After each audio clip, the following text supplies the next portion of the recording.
Welcome to Dhanush kitchen. இன்னைக்கு recipe பார்க்க போனா ஹெல்தியான ராகி ப்ரௌனி. ஒரு பவுலில் டார்க் சாக்லேட் பட்டரும் போட்டுக்கோங்க. டபுள் பாயில் மெத்தடில் வச்சு எடுத்துக்கோங்க. இன்னொரு பவுலில் 2 முட்டையை போட்டு நல்லா மிக்ஸ் பண்ணிக்கோங்க.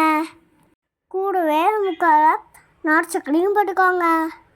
நல்லா கலக்கிட்டு ராகி மாவு 1 கப்பு போட்டுக்கோங்க.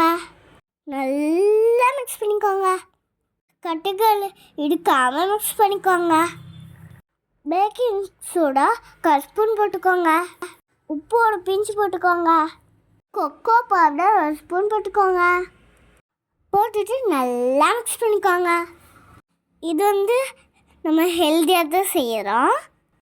குழந்தைங்களும் சாப்பிடலாம். கொஞ்சமாக வனிலா எசன்ஸ் போட்டுக்கோங்க. எசன்ஸ் வேணுன்னா ஊற்றிக்கோங்க, வேணான்னா விட்டுருங்க. சாக்லேட்டு பட்டரையும் மிக்ஸ் பண்ணி வச்சுருந்தோம் இல்லையா, அதை எடுத்து ஊற்றிக்கோங்க. எல்லாத்தையும் நல்லா மறுபடியும் மிக்ஸ் பண்ணிக்கோங்க. ரொம்பவும் தனியாட்டு இருக்கக்கூடாது, ரொம்பவும் கெட்டியாக இருக்கக்கூடாது.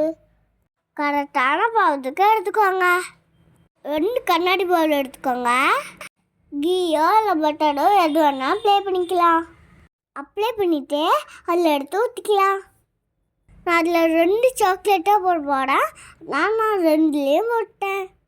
ஃபஸ்ட்டு பவுலில் நான் ஒயிட் சாக்லேட் போட்டுக்கிறேன் மேலே.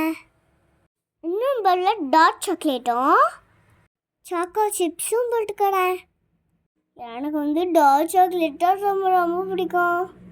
அம்மாவுக்கு தான் சாக்லேட் பிடிக்கும். மைக்ரோவனை 180 டிகிரியில் வச்சு 10 நிமிஷம் ப்ரீஹீட் பண்ணிக்கோங்க. ரெடி பண்ணி ப்ளவுல் அடித்து எடுத்து உள்ள வச்சுக்கலாம். ப்ரீஹீட் ஆயிடுச்சு, இப்போ எடுத்து உள்ள வச்சுக்கலாம். இப்போ 180 டிகிரி சிசியில் 20 நிமிஷம் வச்சு பேக் பண்ணி எடுத்துக்கலாம். பேக் ஆகுறது பாருங்க. டேஸ்டான ஹெல்தியான ராகி ப்ரௌனி ரெடி ஆகிட்டு இருக்குது. இந்த ரெசிபியை மறக்காமல் வீட்டில் செஞ்சு பார்த்து கீழே கமெண்ட் பண்ணுங்கள். ஓகே சுட்டீஸ், இது உண்மையாக சூப்பராக இருந்தது. அவ்வளோதான், ப்ரௌனி ரெடி ஆகிடுச்சு. இப்போ வெளியில் எடுத்துக்கலாம். பயங்கரமாக சுடும், கேர்ஃபுல்லியாக எடுங்க. எடுத்து ஒரு பிளேட்டில் வச்சு உங்களுக்கு என்ன ஷேப் வேணுமோ கட் பண்ணிக்கோங்க. நாங்கள் ஸ்கொயர் ஷேப்பில் கட் பண்ணிக்கோம். ரொம்ப டேஸ்டியான ஹெல்த்தியான ராகி ப்ரௌனி ரெடி. வாங்க சாப்பிடலாம். பாய். லைக் பண்ணுங்கள், கமெண்ட் பண்ணுங்கள், மறக்காமல் சப்ஸ்கிரைப் பண்ணுங்கள். பார்த்துட்டு தேங்க்ஸ் ஃபார்